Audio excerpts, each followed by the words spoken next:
start this conversation. Hello guys, welcome back again. This time I'll be introducing you guys to a new series.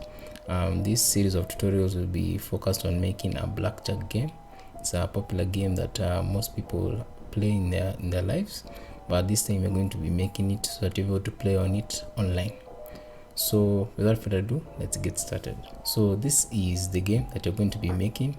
As you can see, it has a nice interface where you have a place where you are playing and also the dealer, and the dealer in this case will be the PC. It also shows you the table of results, the wins, losses and draws that you have, and even a message when you won. So you can just restart. So when you press hit, the card that you'll be issued a random card. In this case I've gotten a 9 of hearts. Hit again, you get it's a king. So this is so my score will be 19, and the goal of blackjack is to get to 21 as soon as possible.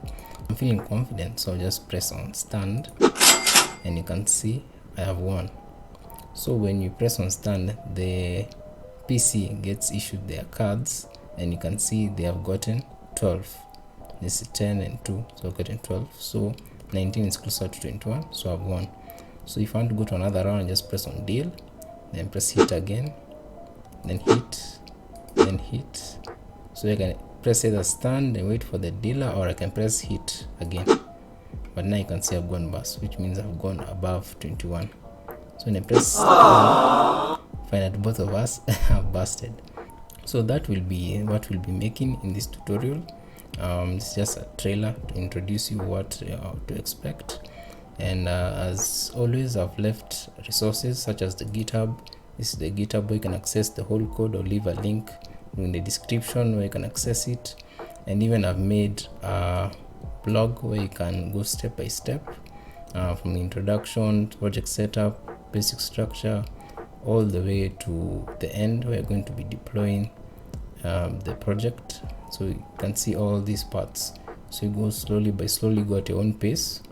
And if you like using it offline, I've also made a PDF guide that you can download and view it offline, and you'll be able to go from scratch all the way to deploying the project. Hope you guys will find this series very informative and you'll learn a lot.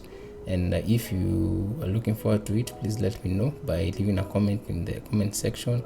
And if you like this video, just make sure to like, and if you're not subscribed, make sure to hit the subscribe button and turn on bell notifications to get alerts when I post videos like this. And I'll see you guys in the coming parts.